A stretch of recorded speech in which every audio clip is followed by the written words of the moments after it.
আমি লুটপাটের বাজেটের কথা বলতে চাই না, তবে গরিব মারার বাজেট এ ব্যাপারে কোনো সন্দেহ নাই। অর্থনীতি ঘুরে দাঁড়াবে চতুর্থ বছরে, তার মানে এই বাজেট ভালো বাজেট নয়। ভালো বাজেট যদি হতো তাহলে এই বছরই অর্থনীতি ঘুরে দাঁড়াইতো। দামও বেড়েছে, মিছিলও হয়েছে। দাম এখন বাড়বে কেন? দাম তো আগেই বাড়ায় দিয়েছেন। মাননীয় স্পিকার, আমাদের এখন বাজেট অধিবেশন চলছে, বাজেটের উপরে আলোচনা চলছে। বাজেটে অনেকেই বলছেন, আমাদের সরকারি দলের মাননীয় সদস্যবৃন্দ, যে এবারের বাজেট এত ভালো হয়েছে যে কেউ মিছিলও করে নাই, কেউ দামও বাড়ে নাই। আমি মনে করি কথাটা মোটেই সঠিক নয়। দামও বেড়েছে, মিছিলও হয়েছে। দাম এখন বাড়বে কেন? দাম তো আগেই বাড়ায় দিয়েছেন। কারণ তেলের দাম, গ্যাসের দাম, বিদ্যুতের দাম এটা আগেই বৃদ্ধি হয়েছে, তখন মিছিল শুরু হয়েছে। এবং বাজেট পেশ করার পরেও কিন্তু মিছিল হয়েছে।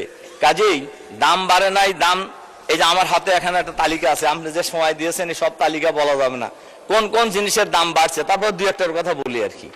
মাননীয় স্পিকার, এলপিজি গ্যাস এটা বৃদ্ধি হয়েছে। আগে ছিল 1341 টাকা, এখন হচ্ছে 1728 টাকা, বৃদ্ধি হয়েছে 28.9 টাকা, তার মানে 29 টাকা। এরপরে ডিজেলের দাম বৃদ্ধি হয়েছে প্রতি লিটারে 15 টাকা। কেরোসিনের তেলের দাম বৃদ্ধি হয়েছে প্রতি লিটারে 18 টাকা। এরপরে পেট্রোলের দাম বৃদ্ধি হয়েছে প্রতি লিটারে, আগে ছিল 116 টাকা, এখন হচ্ছে 135 টাকা, 19 টাকা বৃদ্ধি হয়েছে। এইভাবে যদি আমি ধরি, ডিমের দাম প্রতি এক ডজন ডিমের দাম ছিল আগে আপনার,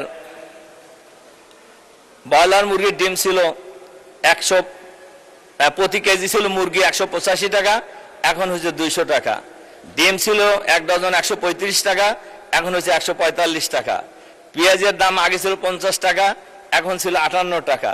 সোনালী মুরগি প্রতি কেজি ছিল 300 টাকা, এখন 400 টাকা। এখন আমাদের সরকারি দলের বন্ধুরা আসলে আদৌ বাজারে যান কিনা এটা হলো প্রশ্ন আর কি। বাজারে গেলে তো এটা টের পাইতেন আর কি। মাননীয় স্পিকার, এরপরে ওনারা অনেকেই বলছেন যে আমরা বলছি গরিব মারার বাজেট, এটা আসলেই গরিব মারার বাজেট।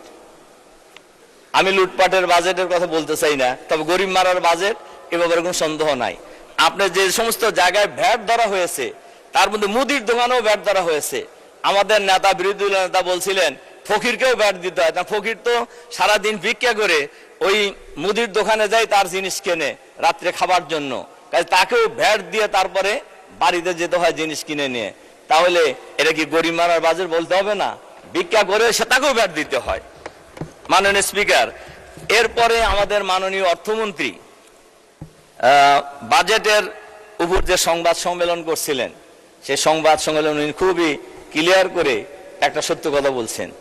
উনি বলছেন অর্থনীতি ঘুরে দাঁড়াবে চতুর্থ বছরে, তার মানে এই বাজেট ভালো বাজেট নয়। ভালো বাজেট যদি হতো তাহলে এই বছরই অর্থনীতি ঘুরে দাঁড়াইতো, কিন্তু এটা চতুর্থ বছরে যা অর্থনীতি ঘুরে দাঁড়াবে, তার মানে 3 বছর বাংলাদেশের মানুষকে কষ্ট করতে হবে। বাংলাদেশের মানুষ যা আগে কষ্টে ছিল ওইরকম কষ্টে বাংলাদেশের মানুষকে আবারও